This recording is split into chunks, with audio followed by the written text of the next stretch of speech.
ಶ್ರೀ ಪರಮಾತ್ಮನೇ ನಮಃ. ಶ್ರೀಮದ್ಭಗವದ್ಗೀತಾ ಅಥ ತ್ರಯೋದಶೋऽಧ್ಯಾಯಃ. ಕ್ಷೇತ್ರಕ್ಷೇತ್ರಜ್ಞವಿಭಾಗಯೋಗಃ.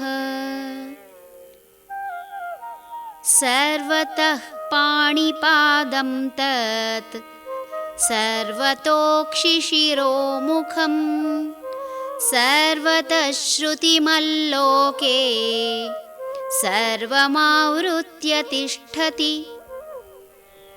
ಸರ್ವೇಂದ್ರಿಯಗುಣಾಭಾಸಂ ಸರ್ವೇಂದ್ರಿಯವಿವರ್ಜಿತಂ ಅಸಕ್ತಂ ಸರ್ವಭೃಕ್ಚೈವ ನಿರ್ಗುಣಂ ಗುಣಭೋಕ್ತೃ ಚ.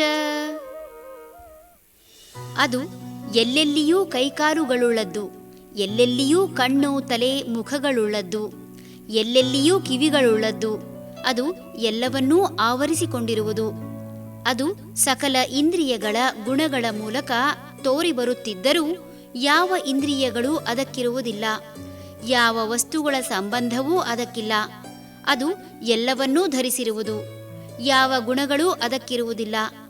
ಗುಣಗಳನ್ನು ಅನುಭವಿಸುವುದೂ ಅದೇ.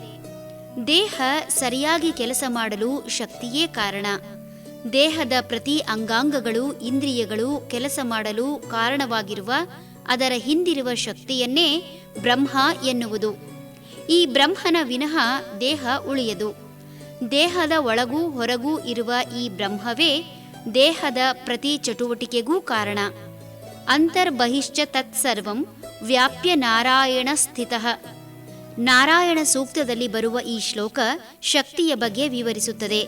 ಇದರ ಅರ್ಥ ದೇಹದ ಒಳಗೂ ಮತ್ತು ಹೊರಗೂ ಎಲ್ಲೆಲ್ಲೂ ಆವರಿಸಿ ನಾರಾಯಣನೇ ಆಗಿದ್ದಾನೆ ಎನ್ನುವುದಾಗಿದೆ. ನಿಂಬೆಯ ಬೀಜ ಬಿತ್ತಿ ನಿಂಬೆಯನ್ನೇ ಪಡೆಯುವುದು. ನಿಂಬೆಯ ಬೀಜವನ್ನು ಇತರ ಬೀಜದೊಟ್ಟಿಗೆ ಇಟ್ಟರೂ ಅದು ಬದಲಾಗದು.